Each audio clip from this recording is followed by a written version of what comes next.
A very warm welcome to all of you. This is Akash Verma. और आज हम लोग एनवायरनमेंट से रिलेटेड जो भी इंटरनेशनल ऑर्गेनाइजेशंस हैं, जो भी कन्वेंशंस हैं, जो भी ट्रीटी या प्रोटोकॉल्स हैं, इन सब के बारे में कंप्रहेंसिवली डिस्कस करेंगे। आप लोगों की जानकारी के लिए ये एक रिवीजन वीडियो है, तो मैं समझकर चल रहा हूँ कि आप लोगों को बेसिक तो पता ही है। तो चलिए शुरू करते हैं। साल था 1873। साल था 1873। जगह है वियना। वियना कहाँ है? ऑस्ट्रिया में। ये वियना ऑस्ट्रिया की कैपिटल है। तो साल है 1873, जगह है वियना। और एक इंटरनेशनल ऑर्गेनाइजेशन यहाँ फॉर्म होता है। अगेन साल है 1873, जगह है वियना और एक इंटरनेशनल ऑर्गेनाइजेशन फॉर्म होता है IMO, इंटरनेशनल मेट्रोलॉजिकल ऑर्गेनाइजेशन। तो क्यों फॉर्म होता है यह ऑर्गेनाइजेशन? मीन्स क्या ज़रूरत आन पड़ती है कि एक ऐसे ऑर्गेनाइजेशन को फॉर्म किया जाता है? तो IMO के इस्टेब्लिशमेंट पीछे वजह ये थी कि तब तक ये ज़रूरत महसूस होती है कि कोई एक ऐसा इंटरनेशनल ऑर्गेनाइजेशन हो जो कि विभिन्न देशों के बीच में मौसम संबंधी जानकारी को एक दूसरे के साथ साझा कर सके, जिससे जो नेचुरल डिजास्टर हो रहे हैं ना, उनको कम किया जा सके। तो इस तरह से 1873 में IMO का गठन होता है। कहाँ पर होता है? वियना में होता है। Next point. तो जैसा कि सभी को पता है 1939 में सेकेंड वर्ल्ड वॉर शुरू हुआ और दुनिया साक्षी बना। मीन्स दुनिया ने देखा कि कितनी भीषण तबाही हो सकती है। यहाँ तक कि जापान पर तो परमाणु बम भी गिरा दिए गए। तो इस सिनेरियो में आफ्टर सेकेंड वर्ल्ड वॉर 1948 में आप लोग इसको ऐसे याद रख सकते हैं कि 1947 में हमारा देश आज़ाद हुआ। 1947 में हमारा देश आज़ाद हुआ और उसके एक साल बाद 1948 में पहली बार होता है कि कोई एक ऐसा संगठन बनता है जो नेचर की कंजर्वेशन की बात करता है, बायोडाइवर्सिटी को प्रोटेक्ट करने की बात करता है। ब्रीफली वी कैन से साल था 1948। साल था 1948 और लोगों को ज़रूरत महसूस हुई कि कोई एक ऐसा संगठन होना चाहिए जो गवर्नमेंट्स को, NGOs को और साइंटिफिक कम्युनिटी को एक प्लेटफॉर्म प्रोवाइड कर सके कि वो इस बारे में कुछ काम कर सकें कि जिससे नेचर को कंजर्व किया जा सके, जिससे बायोडाइवर्सिटी को प्रोटेक्ट किया जा सके, जिससे कि जो नेचुरल रिसोर्सेस को प्रोटेक्ट किया जा सके। तो इन ऑब्जेक्टिव्स को माइंड में रख करके 1948 में IUCN बनाया गया।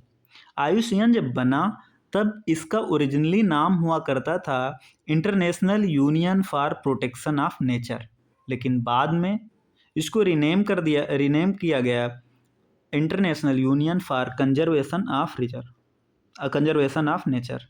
International union for conservation of nature.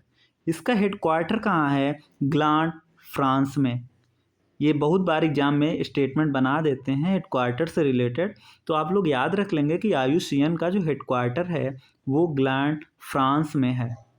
और अभी तो IUCN जो सबसे ज़्यादा फेमस है वो रेड लिस्ट की वजह से है। Red list of threatened species. Red list of threatened species ये कब आई थी? ये 1964 में IUCN ने पहली बार इसे जारी किया।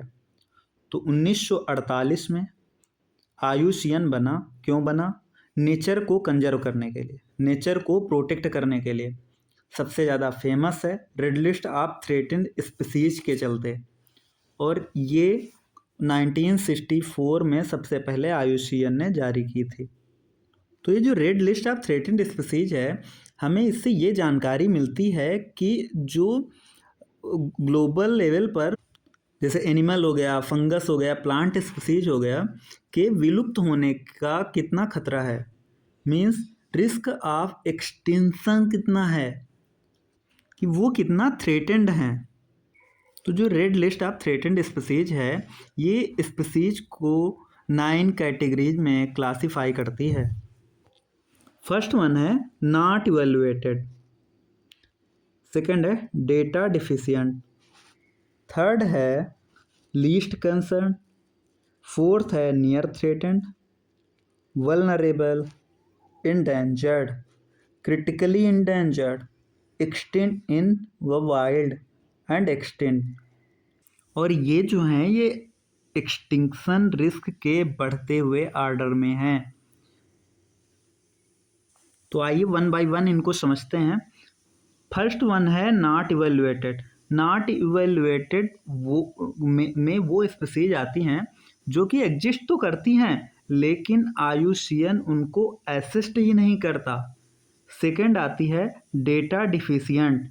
डेटा डिफिशिएंट जैसा कि नाम से ही पता चल रहा है कि इसके लिए इवैल्यूएशन के लिए डेटा ही एडिक्वेट नहीं है। थर्ड कैटेगरी जो है वो है लीस्ट कंसर्न की। लीस्ट, तो इससे पहले थोड़ा ये समझ ले रहे हैं कि वल्नरेबल, एंडेंजर्ड और क्रिटिकली एंडेंजर्ड में जो स्पीसीज आती है उनको हम लोग थ्रेटेंड स्पीसीज कहते हैं। उनको हम लोग थ्रेटेंड स्पीसीज कहते हैं जो वल्नरेबल, एंडेंजर्ड या क्रिटिकली एंडेंजर्ड कैटेगरीज में आती हैं। तो लीस्ट कंसर्न वो स्पीसीज होती हैं जिनके लिए एक्सटिंक्शन रिस्क को IUCN इवेल्युएट तो करता है लेकिन इन पर अभी उतना खतरा नहीं है, ये थ्रेटेंड नहीं है। इसके बाद में जो आता है वो आता है नियर थ्रेटेंड। नियर थ्रेटेंड का मतलब है कि अभी तो इन पर कोई खतरा नहीं है लेकिन अगर ध्यान नहीं दिया गया तो इन फ्यूचर ये थ्रेटेंड हो सकती हैं। इसके बाद में जो आता है again vulnerable, endangered and critically endangered. इनको थ्रेटेंड स्पीसीज की कैटेगरीज में रखा गया है, वल्नरेबल, एंडेंजर्ड और क्रिटिकली एंडेंजर्ड को। तो कोई भी स्पीसीज वल्नरेबल कैटेगरी में कब रखी जाती है, ये इसके लिए क्राइटेरिया होता है कि अगर कोई भी स्पीसीज है जो कि पिछले 10 सालों में 30 से 50% 30 से 50% स्पीसीज की जो पॉपुलेशन है ना डिक्लाइन कर चुकी हो, या फिर इसके केवल और केवल मीन्स ये भी कह सकते हैं कि 1000 से कम ही इंडिविजुअल बचे हों। तो अगर कोई स्पीसीज ऐसी है जिसकी पॉपुलेशन पिछले 10 सालों में 30 से 50% डिक्लाइन कर चुकी हो या फिर उसके 1000 इंडिविजुअल्स से कम बचे हों तो उसको वल्नरेबल कैटेगरी में रखा जाता है। इसके बाद जो कैटेगरी आती है वो आती है इंडेंजर्ड। इंडेंजर्ड में कोई भी स्पीसीज इस कैटेगरी में कब रखी जाती है, कोई भी स्पीसीज है उसको एंडेंजर्ड स्पीसीज कब कहा जाएगा, अगर पिछले 10 सालों में उसकी पॉपुलेशन 50 से 70% डिक्लाइन कर चुकी है, उसकी पॉपुलेशन 50 से 70% डिक्लाइन कर चुकी है, या फिर उसके 250 से भी कम इंडिविजुअल बचे हैं, 250 से कम इंडिविजुअल बचे हैं, या फिर उसकी पॉपुलेशन 50 से 70% तक डिक्लाइन कर चुकी है पिछले 10 सालों में, तो उसको इंडेंजर्ड कैटेगरी में रखा जाता है। इसके बाद में जो कैटेगरी आती है वो आती है क्रिटिकली इंडेंजर्ड। तो किसी भी स्पीसीज को क्रिटिकली इंडेंजर्ड कब कहा जाता है, तो पिछले 10 सालों में इस स्पीसीज की पॉपुलेशन में रैपिड डिक्लाइन देखने को मिला है। 90% से ज़्यादा इसकी पॉपुलेशन डिक्लाइन कर चुकी है, और या फिर वर्तमान में एट प्रेजेंट इसकी जो पॉपुलेशन है उसमें 50 इंडिविजुअल भी नहीं है, 50 इंडिविजुअल से भी कम हैं, तब इसको क्रिटिकली इंडेंजर्ड कैटेगरी में रखा जाता है। इसके बाद जो कैटेगरी आती है वो आती है extinct in the wild. Again नाम से ही क्लियर है कि ऐसे स्पीसीज जो कि जंगल में एक्सटिंक्ट हो चुकी हैं, ख़त्म हो चुकी हैं, ऐसी स्पीसीज जो कि जंगल में ख़त्म हो चुकी हैं, ऐसी स्पीसीज आपको कैप्टिविटी में देखने को मिल सकती हैं। हो सकता है कंजर्वेशन सेंटर्स में ऐसी स्पीसीज आपको देखने को मिल जाए। And last but not the least, extinct. कोई भी एक स्पीसीज जो है उसको एक्सटिंक्ट कब कहा जाता है? जब उसका सिंगल इंडिविजुअल भी एक अरसे से देखने को ना मिले, तब उसको एक्सटिंक्ट कहा जाएगा। तो अभी तक हम लोगों ने क्या देखा? फर्स्ट वन है not evaluated, means species exist तो करती हैं लेकिन आयुष्यन उसको इवेलुएट ही नहीं करता है। दूसरा डेटा डिफिशिएंट, एडिक्वेट डेटा ही नहीं है कि आयुष्यन उसको एसेस कर पाए। इसके बाद में लीस्ट कंसर्न, अभी उतना थ्रेटेंड है नहीं, मीन्स लीस्ट कंसर्न में वो स्पीसीज आती हैं जो कि थ्रेटेंड नहीं हैं। नियर थ्रेटेंड में अभी तो उतना खतरा नहीं है, लेकिन अगर इन फ्यूचर इनकी देखरेख नहीं की गई तो ये थ्रेटेंड स्पीसीज हो सकती हैं। थ्रेटेंड स्पीसीज में कौन कौन से आते हैं? वल्नरेबल, एंडेंजर्ड और क्रिटिकली एंडेंजर्ड। वल्नरेबल तो किसी स्पीसीज को वल्नरेबल स्पीसीज कब कहा जाता है? जब पिछले 10 सालों में अगर इस स्पीसीज की पॉपुलेशन 30 to 50% डिक्लाइन कर गई है, या फिर इसके 1000 से भी कम इंडिविजुअल देखने को मिलते हैं, तब उस स्पीसीज को वल्नरेबल कैटेगरी में रखा जाता है। सेकेंड वन है एंडेंजर्ड। किसी स्पीसीज को एंडेंजर्ड स्पीसीज कब कहा जाता है? जब पिछले 10 सालों में इस स्पीसीज की पॉपुलेशन 50 to 70% डिक्लाइन कर चुकी है, या फिर इसके 250 इंडिविजुअल से भी कम बचे हों, तो उसको एंडेंजर्ड कैटेगरी में रखा जाता है। Next is critically endangered. किसी स्पीसीज को क्रिटिकली इंडेंजर्ड कब कहा जाता है? जब पिछले 10 सालों में इसकी पॉपुलेशन में इतना रैपिड डिक्लाइन देखने को मिले कि इसकी 90% से ज़्यादा पॉपुलेशन डिक्लाइन कर चुकी हो और इसके केवल और केवल 50 इंडिविजुअल भी इसके ना हों, उससे भी कम इंडिविजुअल देखने को मिलें, तो उस स्पीसीज को क्रिटिकली एंडेंजर्ड कहा जाता है। अगली कैटेगरी है एक्सटिंक्ट इन वाइल्ड की। इनमें ऐसे स्पीसीज को रखा जाता है जो कि जंगलों में ख़त्म हो चुकी हैं, वो केवल कैप्टिविटी में आपको देखने को मिल जाएंगी, या फिर कंजर्वेशन कोई सेंटर है वहाँ पे आपको देखने को मिल जाएंगी। Last but not the least, extinct. ये इस कैटेगरी में उन स्पीसीज को रखा जाता है जिनका एक सिंगल इंडिविजुअल भी काफ़ी समय से देखा ना गया हो। तो इस तरह से red list of threatened species की 9 कैटेगरीज को हम लोगों ने देख लिया। तो इन 9 कैटेगरीज को ब्रॉडली कैसे डिफाइन किया, कैसे कैटेगराइज किया जाता है? तो सबसे पहले नॉट इवेलुएटेड और इवेलुएटेड 2 कैटेगरीज बनाई जाती है। तो नॉट इवेलुएटेड में उनको रखा जाता है जो स्पीसीज एग्जिस्ट तो करती हैं लेकिन आयुष्यन उसको एसेस ही नहीं करता। दूसरा होता है इवेलुएटेड, जिसको आयुष्यन इवेलुएट करता है। तो इसमें अगेन इसको कैटेगराइज किया जाता है into 2, inadequate data, adequate data. Inadequate data में डेटा डिफिशिएंट वाली कैटेगरी आ जाती है, और एडुकेट डाटा में आगे आ जाते हैं least concern, near threatened, extend इन वाइल्ड और एक्सटिंक्ट। मीन्स इसको ब्रॉडली ऐसे 9 कैटेगरीज को ऐसे देखा जा सकता है कि पहले है नॉट इवेलुएटेड और इवेलुएटेड। इवेलुएटेड जो हैं उनमें 2 कैटेगरीज बनाई जा सकती है, इनएडुकेट डाटा और एडिक्वेट डाटा। तो इनएडुकेट डेटा में जो है वो डेटा डिफिशिएंट वाली कैटेगरी आ जाती है, डेटा डिफिशिएंट वाली कैटेगरी आ जाती है।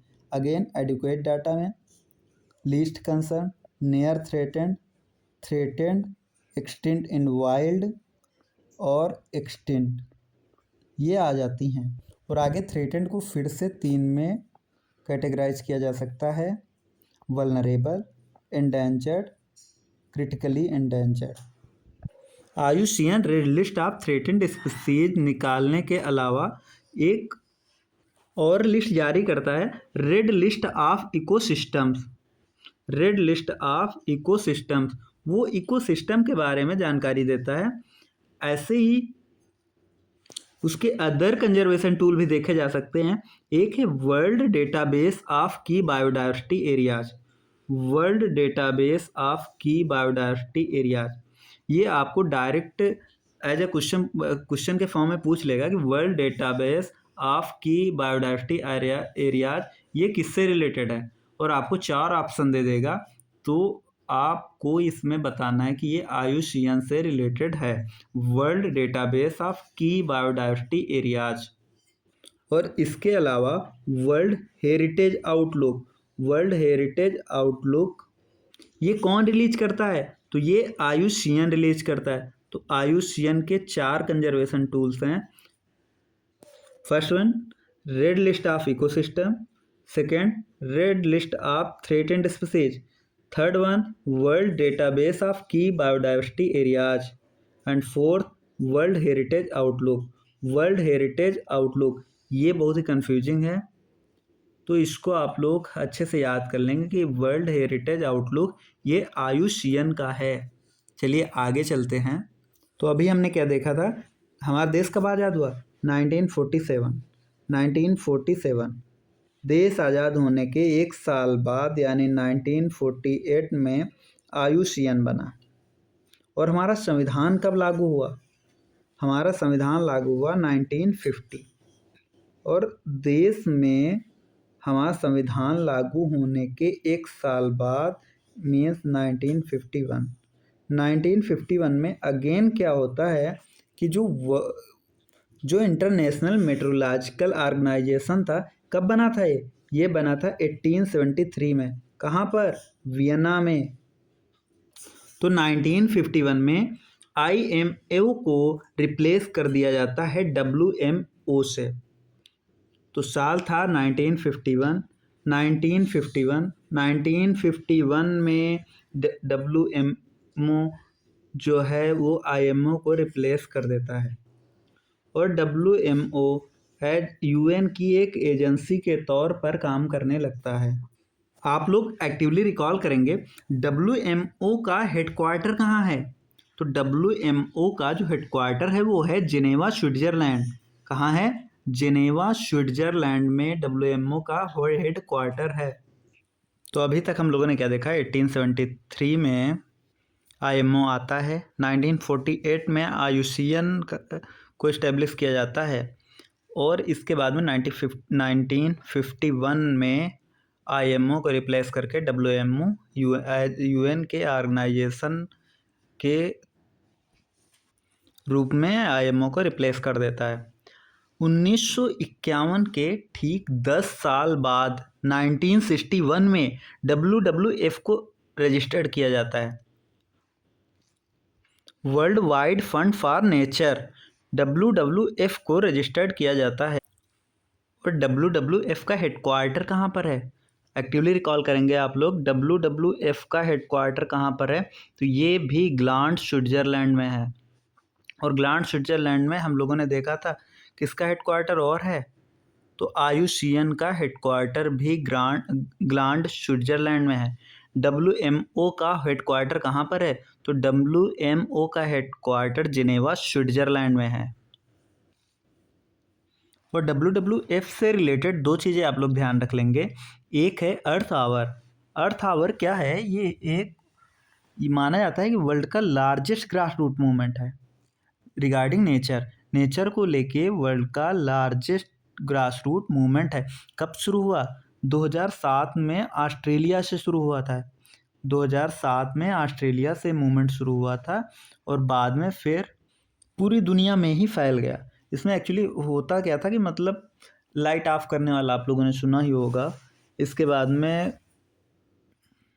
एक ब्रॉडर कॉल दिया गया कि hours of positive climate action, hours of positive climate action.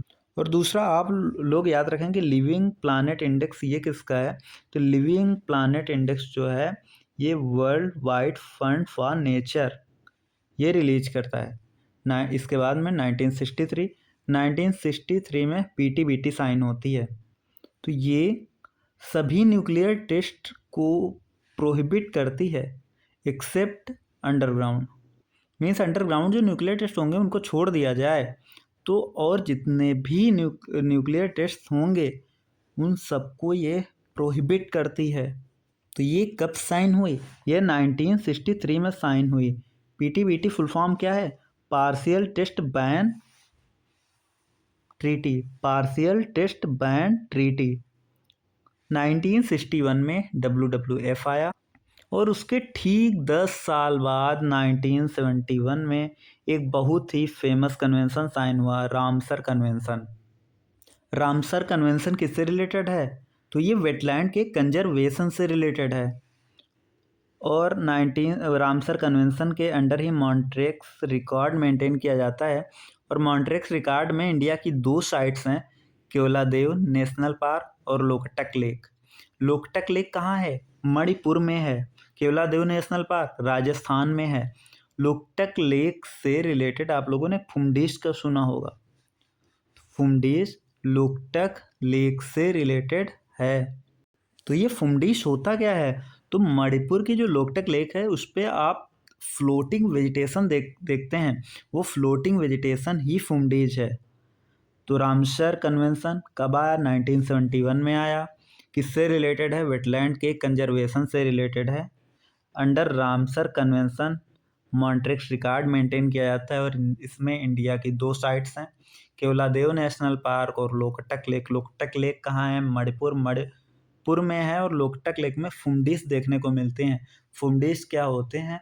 ये फ्लोटिंग वेजिटेशन है। और 1971 में वैंकूवर कनाडा में एक और एनवायरमेंटल ऑर्गेनाइजेशन फाउंड किया जाता है और वो क्या था? वो था ग्रीन पीस। तो अभी चलते हैं 1972 पर। 1972 1972। तो सभी को पता है कि आफ्टर इंडस्ट्रियल रिवॉल्यूशन सभी देश एक दूसरे से आगे निकलने की होड़ में लग जाते हैं। वो नेचुरल रिसोर्सेज का हर संभव एक्सप्लॉयटेशन करते हैं और इन्वायरमेंट को बहुत नुकसान पहुंचा चुके होते हैं। 1972 में फिर ये पहली बार होता है कि इन्वायरमेंट को लेके ग्लोबल लेवल पर एक सम्मेलन होता है। इसमें हमारे देश की प्रधानमंत्री इंदिरा गांधी ने भी पार्टिसिपेट किया था। तो ये इम्पोर्टेंट क्यों हो जाता है? ये इसलिए इम्पोर्टेंट हो जाता है कि पहली बार था कि कोई एक अंतर्राष्ट्रीय सम्मेलन हो रहा था जो कि एनवायरनमेंट से रिलेटेड था। और ये कॉन्फ्रेंस कहाँ हो रही थी? तो ये कॉन्फ्रेंस हो रही थी स्टॉकहोम, स्वीडन में। Stockholm conference on human and environment. Stockholm conference on human and environment. और इस कॉन्फ्रेंस की क्या थीम थी? तो इस कॉन्फ्रेंस की यह थीम थी कि only one earth, only one earth. ये Stockholm conference on human and earth environment की थीम थी ओनली वन अर्थ। और इस कॉन्फ्रेंस में इस बात पर जोर दिया गया था कि आगे एनवायरनमेंट के कंजर्वेशन के लिए जो प्रयास किए जाने चाहिए और डेवलपमेंट करना है, लेकिन इस बात का ध्यान रखना है कि पर्यावरण को ज़्यादा क्षति ना पहुँचे। इस कॉन्फ्रेंस के जो डिक्लेरेशन आया था उसमें 26 प्रिंसिपल्स दिए गए हैं जिनमें पर्यावरण के इन्वायरमेंट के मैनेजमेंट और कंजर्वेशन के लिए डायरेक्शंस थे, इंस्ट्रक्शंस थे। और इसी कॉन्फ्रेंस के बाई प्रोडक्ट के रूप में यूनेप का गठन हुआ। यूनेप क्या था? United Nation environment programme. कब बनाया गया? 1973 में। इसका हेडक्वार्टर कहाँ पर है? नैरोबी, केन्या में। यूनेप कब बना? 1973 में। हेडक्वार्टर कहाँ पर है? नैरोबी, केन्या में। नैरोबी, केन्या में इसका हेडक्वार्टर है। और 1972 में क्या होता है? क्लब ऑफ रोम ने एक रिपोर्ट पब्लिश की, टाइटल था लिमिट्स टू ग्रोथ। और इसी से आगे चल के हम लोग सस्टेनेबल डेवलपमेंट के कॉन्सेप्ट को देखेंगे। 1973 में यूनेप आया और 1973 में ही वाशिंगटन कन्वेंशन, जिसको साइट्स भी कहा जाता है, convention on international trade in endangered species, convention on international trade in endangered species of wild fauna and flora. Sites, तो साइट्स कब साइन हुआ? 1973 में। साइट्स कब साइन हुई? 1973 में। तो आपसे एक क्वेश्चन पूछा जाएगा, साइट्स लीगली बाइंडिंग है या नहीं है? तो ध्यान रखेंगे कि साइट्स जो है वो लीगली बाइंडिंग है। और आयुशियन की मीटिंग 1973 में जो आयुशियन की मीटिंग हो रही थी उसी में साइट्स को ड्राफ्ट किया गया था। साइट्स का सेक्रेटरिएट कहाँ है? तो साइट का secretariat UNEP means UNEP headquarter जो कि नैरोबी केन्या में है, साइट्स का सेक्रेटरिएट भी प्रोवाइड कराता है। इंडिया की जो नोडल एजेंसी है WCCB, wild life crime control bureau, wild life crime control bureau ये साइट्स की तरह ही इंडिया में वाइल्ड लाइफ क्राइम जो ऑर्गेनाइज्ड वाइल्ड लाइफ क्राइम है उसको कम्बैट करती है। Wild life crime control bureau, इसके बारे में देखें तो ये ministry of environment, forest and climate change के अंडर है। कब इस्टेब्लिश की गई? तो 2007 में। कब इस्टेब्लिश की गई? 2007 में इस्टेब्लिश की गई under wild life protection amendment act, WPA wild life protection amendment act 2006 का। इसके तहत 2007 में wild life crime control bureau को इस्टेब्लिश किया गया। इसका हेडक्वार्टर कहाँ पर है? तो इसका हेडक्वार्टर है न्यू दिल्ली में। 1973 में दो कन्वेंशंस और होते हैं। एक होता है ओस्लो कन्वेंशन। ओस्लो कन्वेंशन ये किससे रिलेटेड था? तो जो समुद्र में हम लोग वेस्ट को डंप कर देते हैं ना, ये उससे रिलेटेड था। और एक और होता है, वो होता है पेरिस कन्वेंशन। पेरिस कन्वेंशन किससे रिलेटेड था? तो ये नॉर्थ ईस्ट अटलांटिक में मरीन एनवायरनमेंट को प्रोटेक्ट करने के लिए कन्वेंशन था। पेरिस कन्वेंशन किससे रिलेटेड था? नॉर्थ ईस्ट अटलांटिक में मरीन एनवायरनमेंट को प्रोटेक्ट करने के लिए ये कन्वेंशन था। तो 1973 में 3 कन्वेंशंस हुए। पहला क्या था? Washington convention. वाशिंगटन कन्वेंशंस को ही साइट्स कहा जाता है। ये इलीगल ट्रेड को जो होता है फौना और फ्लोरा के, उसको रोकता है। मोर प्रिसाइसली जो इंडेंजर्ड स्पीसीज हैं फौना एंड फ्लोरा की, उनके इलीगल ट्रेड को ये रोकता है। दूसरा हुआ ओस्लो कन्वेंशन। ओस्लो कन्वेंशन समुद्र में वेस्ट के डंपिंग से रिलेटेड है। तीसरा हुआ Paris convention. Paris convention north east Atlantic में मरीन एनवायरनमेंट के प्रोटेक्शन की बात करता है। तो 1973 में 3 कन्वेंशन आप लोग ऐसे याद कर लेंगे। 1979 में अगेन एक कन्वेंशन होता है बॉन कन्वेंशन। 1979 में एक कन्वेंशन होता है बॉन कन्वेंशन, जो माइग्रेटरी स्पीसीज है ना, उनके कंजर्वेशन से रिलेटेड था। Convention on the conservation of migratory species of wild animals, means जो मान लीजिए बर्ड्स हैं जो नेशनल बॉर्डर्स को क्रॉस करते हैं, उनके कंजर्वेशन से ये रिलेटेड था। और ये जो बॉन कन्वेंशन है ये यूनेप के अंडर ही आता है। इस बॉन कन्वेंशन, इसका हेडक्वार्टर कहाँ पर है? तो इसको हेडक्वार्टर है बॉन जर्मनी में। और ये ध्यान रखेंगे कि एक इंटर गवर्नमेंटल बॉडी है और इसके जो प्रोविजंस हैं वो लीगली बाइंडिंग नहीं है, नॉट लीगली बाइंडिंग। इसके जो प्रोविजंस हैं वो नॉट लीगली बाइंडिंग हैं। इसके बाद 1979 में एक और कन्वेंशन होता है जिनेवा कन्वेंशन। जिनेवा कन्वेंशन क्या होता है? जो वोलाटाइल ऑर्गेनिक कंपाउंड हैं, तो जिनेवा कन्वेंशन रिलेटेड किससे था? तो ये जो long range transboundary air pollution है उस टैकल करने की बात करता है। तो long range transboundary air pollution को टैकल करने की बात कौन करता है? Geneva convention. कब आया? 1979 में। तो याद रखेंगे 1973 में 3 थे। कौन कौन सा था? वाशिंगटन कन्वेंशन जो इंडेंजर्ड स्पीसीज के लीगल ट्रेड को रोकता है। ओस्लो कन्वेंशन आया है जो समुद्र में वेस्ट के डंपिंग से रिलेटेड था, को रोकता है। पेरिस कन्वेंशन जो कि मरीन पॉल्यूशन को कम्बैट करने की बात करता है। 1979 में 2 आए, बॉन कन्वेंशन माइग्रेटरी स्पीसीज के कंजर्वेशन की बात करता है। 1979 में एक आता है जिनेवा कन्वेंशन जो long range transboundary air pollution के से रिलेटेड था। और 1982 में एक इंटरनेशनल ट्रीटी होती है जो कि रूल्स बनाती है मरीन और मैरीटाइम एक्टिविटीज़ के लिए, मरीन और मैरीटाइम एक्टिविटीज़ के लिए जो रूल्स बनाती है, मीन्स ओशियन से रिलेटेड ये पहली बार हो रहा था कि कोई एक ट्रीटी हुई है। तो यूएन क्लॉज का फुल फॉर्म क्या होता है? United Nation convention on the United Nation convention on the laws of the sea. इसमें आप लोग याद रखेंगे कि यूएस इसका प्रेजेंट में मेंबर नहीं है। 168 पार्टीज हैं, इंडिया ने इसको ज्वाइन कर रखा है। यूएन क्लास को आगे हम लोग बहुत ही डिटेल में पढ़ेंगे। इसके बाद में 1983 में ब्रंटलैंड कमीशन आता है। ब्रंटलैंड कमीशन को world commission on environment and development भी कहा जाता है। इसने एक रिपोर्ट पब्लिश की, our common future on sustainable development, और इसमें दो कॉन्सेप्ट निकल कर आते हैं, कॉन्सेप्ट ऑफ नीड्स और आइडिया ऑफ लिमिटेशन। और ब्रंटलैंड कमीशन में पहली बार यही होता है कि सस्टेनेबल डेवलपमेंट को डिफाइन किया जाता है।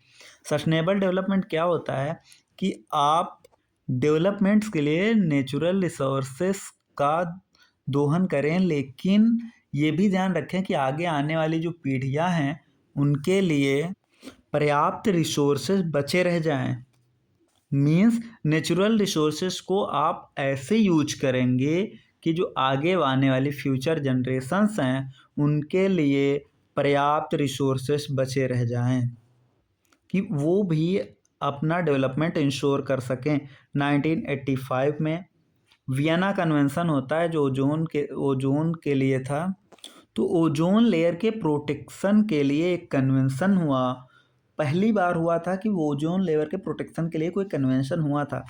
कहाँ हुआ था? वियना में। कब हुआ था? 1985 में। और इसके बाद में 1989 में ओजोन डिप्लीटिंग सब्सटेंसेस पे मॉन्ट्रियल प्रोटोकॉल भी आता है। और इसमें याद रखना कि ये लीगली बाइंडिंग्स थे, और इसमें डिफेंस सेक्टर में यूज किए जाने वाले हैलोन्स को एग्जेम्प्ट कर दिया गया था। और भी याद रखेंगे कि NOx को, इसमें जो नाइट्रोजन के ऑक्साइड्स थे उनको बैन नहीं किया गया था, तो डिफेंस सेक्टर में यूज किए जाने वाले हैलोन्स को एग्जेम्प्ट रखा गया था, और नाइट्रोजन के ऑक्साइड्स को बैन नहीं किया गया था। इतना ही नहीं, तो ये मॉन्ट्रियल प्रोटोकॉल को यह कहा जाता है कि यूएन हिस्ट्री में पहली बार यूनिवर्सली रेटिफाइड ये कोई एक ट्रीटी थी, वो थी मॉन्ट्रियल प्रोटोकॉल। बाद में मॉन्ट्रियल प्रोटोकॉल में अमेंडमेंट्स आए जिसको किगाली एग्रीमेंट्स के नाम से जाना जाता है। तो बेसिकली मॉन्ट्रियल प्रोटोकॉल में क्या करना था कि मतलब इसमें जो क्लोरोफ्लोरोकार्बन या जो ओजोन डिप्लीटिंग सब्सटेंसेस थे इनको फेज डाउन करना था, फेज आउट करना था, और इसके जगह पर क्या यूज किया जाने लगा था? हाइड्रोफ्लोरोकार्बन्स यूज किया जाने लगा था।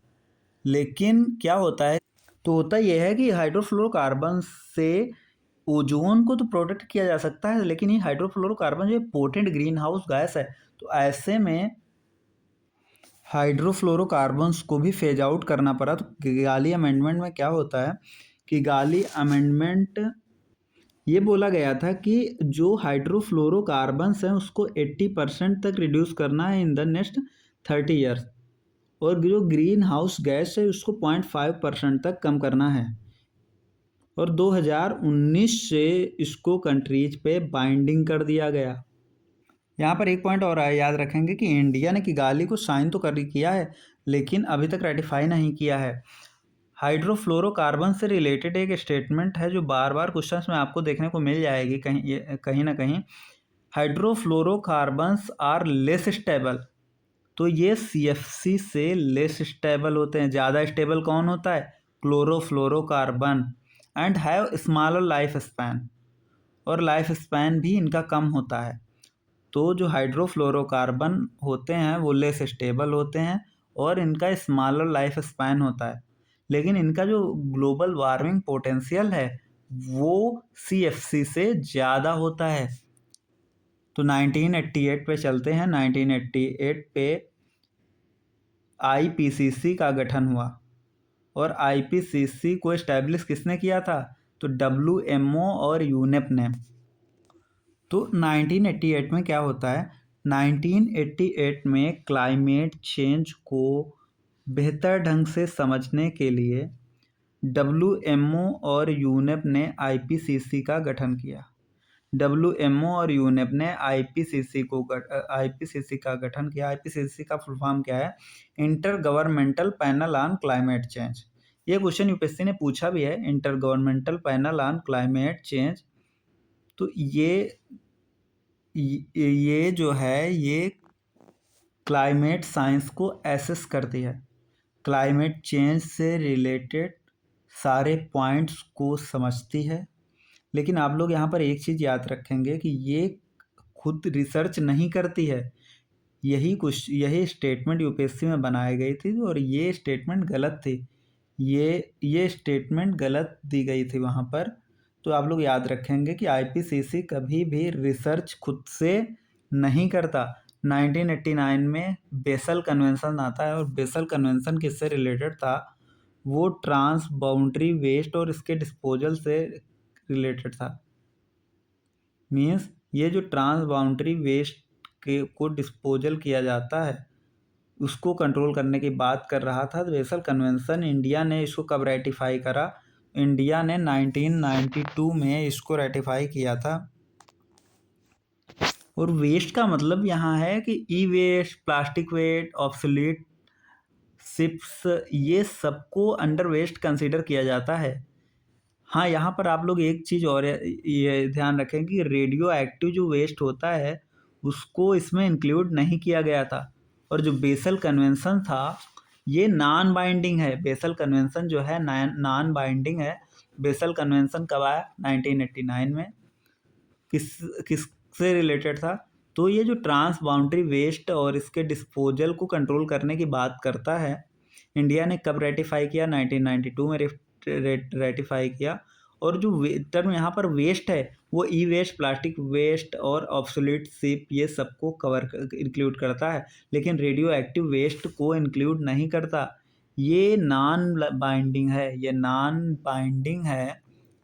इसके बाद में चलते हैं 1991 पे। 1991 में ग्लोबल एनवायरनमेंट फैसिलिटी को इस्टेब्लिश किया गया।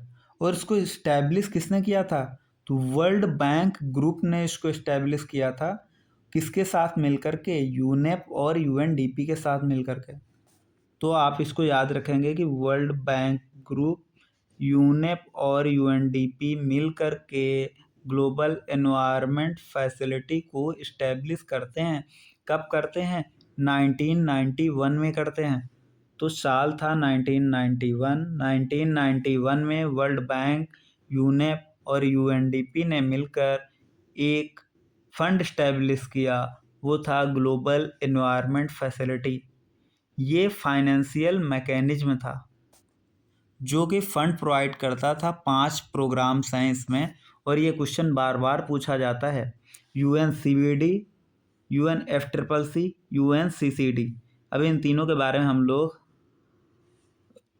डिस्कस करेंगे। इससे पहले आप लोग नाम याद रख ले रहे हैं कि 5 प्रोग्राम्स हैं जिनके लिए फंड प्रोवाइड करता है। कौन करता है, तो ग्लोबल एनवायरनमेंट फैसिलिटी करता है, जिसमें UNCBD है, UNCCD है, UNFCCC है और स्टॉकहोम कन्वेंशन है और मीना माता कन्वेंशन। मीना माता कन्वेंशन किससे रिलेटेड है, तो मीना माता कन्वेंशन जो है ये मरकरी से रिलेटेड है। तो अभी तक हम लोगों ने क्या देखा कि 1873 में IMO का गठन हुआ। 1948 में आयुशियन इस्टेब्लिश किया गया। आयुशियन का हेडक्वार्टर कहाँ पर है, ग्लांड, स्विट्जरलैंड, फ्रांस में है। और आयुशियन के द्वारा कुछ कंजर्वेशन टूल्स हैं जिसमें red list of threatened species को पढ़ा, रेड लिस्ट ऑफ इकोसिस्टम को पढ़ा, वर्ल्ड डेटाबेस, और आयुशियन के द्वारा ही वर्ल्ड हेरिटेज आउटलुक को निकाला जाता है। इतना ही नहीं, world database of key biodiversity area जो ये भी आयुशियन से ही रिलेटेड है। Red list of threatened species में 9 कैटेगरीज को देखा, जिसमें था not evaluated, data deficient, least concern, near threatened, vulnerable, endangered, critically endangered, extinct, wild, extinct. इसके बाद देखा कि 1951 में WMO जो यूएन का ऑर्गेनाइजेशन था IMO को रिप्लेस कर देता है। 1961 में WWF रजिस्टर्ड होता है, जिसके द्वारा एक मूवमेंट चलाया जाता है अर्थ आवर, और एक इंडेक्स जारी करता है लिविंग प्लानेट इंडेक्स। 1963 में देखा कि PTBT साइन होती है। 1971 में रामसर कन्वेंशन आता है, जिसमें कि वेटलैंड के कंजर्वेशन की बात की जाती है। ग्रीन पीस फाउंड किया जाता है वैंकूवर कनाडा में। मॉन्ट्रिक्स रिकॉर्ड रामसर कन्वेंशन के अंतर्गत आता है और इसमें 2 साइट्स थी, केवलादेव नेशनल पार्क और लोकटक लेक। लोकटक लेक में फ्लोटिंग वेजिटेशन देखने को मिलती है, जिसको फुमडिस कहा जाता है। इसके बाद देखा कि 1972 में एक कॉन्फ्रेंस होती है, और ये पहली बार होता है कि एनवायरनमेंट में कोई एक कॉन्फ्रेंस होती है। इसके बाद में 1973 में स्टॉकहोम कॉन्फ्रेंस के बाई प्रोडक्ट के रूप में यूनेप का गठन होता है। 1972 में क्लब ऑफ रोम ने एक रिपोर्ट पब्लिश की, उसका नाम था लिमिट टू ग्रोथ, और इसी से आगे चल के सस्टेनेबल डेवलपमेंट का कॉन्सेप्ट निकल करके आता है। Convention on international trade on endangered species of fauna and flora. Oslo convention जो था समुद्र में जो वेस्ट को डंप कर देते हैं, इसको प्रोहिबिट करता था। पेरिस कन्वेंशन मरीन पोल्यूशन से रिलेटेड था। इसके बाद में 1979 में 2 कन्वेंशन देखते हैं, जिनेवा कन्वेंशन और बॉन कन्वेंशन। बॉन कन्वेंशन माइग्रेटरी स्पीसीज के कंजर्वेशन से रिलेटेड था, जबकि जो जिनेवा कन्वेंशन था वो ट्रांस बाउंड्री एयर पॉल्यूशन से डील करता था। 1982 में यूएन क्लॉस आता है, यूएस इसका मेंबर नहीं है, ये भी याद रखना है। 1983 में ब्रंडलैंड कमीशन आता है, जिसको world commission on environment and development कहा जाता है। ये एक रिपोर्ट पब्लिश करता है, our common future on sustainable development. यहाँ से 2 कॉन्सेप्ट निकल करके आते हैं, concept of needs and idea of limitation. इसके बाद देखा कि 1985 में वियना कन्वेंशन आता है, जो कि ओजोन के प्रोटेक्शन से रिलेटेड था। मॉन्ट्रियल प्रोटोकॉल ये एक पहली ऐसी ट्रीटी होती है जो यूनिवर्सली रेटिफाइड होती है। ये लीगली बाइंडिंग है, और इसमें एक चीज़ याद रखना है कि डिफेंस सेक्टर में यूज किए जाने वाले हाइलोन्स को एग्जेम्प्टेड रखा गया है। नाइट्रोजन के ऑक्साइड्स को ये बैन नहीं करती है। इसके बाद में मॉन्ट्रियल प्रोटोकॉल का अमेंडमेंट देखने को मिलता है कि गाली एग्रीमेंट के रूप में। इसके बाद देखा 1988 में IPCC का गठन हुआ, किसने किया? WMO और यूनेप ने। इसके बाद देखा कि 1989 में बेसल कन्वेंशन होता है। बेसल कन्वेंशन किससे रिलेटेड था? ट्रांस बाउंड्री वेस्ट और इसके डिस्पोजल के कंट्रोल की बात करता है। इंडिया ने कब रेटिफाई किया? तो 1992 में इंडिया ने रेटिफाई किया। इसमें ये याद रखना है कि ई वेस्ट, प्लास्टिक वेस्ट और ऑब्सोलीट शिप, इन सबको तो इंक्लूड किया जाता है, जो रेडियो एक्टिव वेस्ट है इसको इंक्लूड नहीं किया जाता है, और ये नॉन बाइंडिंग थी। 1991 में वर्ल्ड ग्लोबल एनवायरनमेंट फैसिलिटी को इस्टेब्लिश किया जाता है। ये क्या है? एक फाइनेंशियल मैकेनिज्म था जो 5 प्रोग्राम्स को फंड प्रोवाइड करता है। इसमें कौन कौन आता है? UNCBD आता है, UNFCCC आता है, UNCCD आता है और स्टॉकहोम कन्वेंशन। इसके अलावा मिनामाता कन्वेंशन, ये 5 प्रोग्राम्स को फंड देता है। इसको इस्टेब्लिश किसने किया था? तो वर्ल्ड बैंक, यूनेप और UNDP। वर्ल्ड बैंक इसका ट्रस्टी के रूप में भी काम करता है। आज के लिए इतना ही रखते हैं, नेक्स्ट क्लास में हम लोग इसके आगे रियो अर्थ समिट से करेंगे। तो चलिए मिलते हैं फिर बाद में।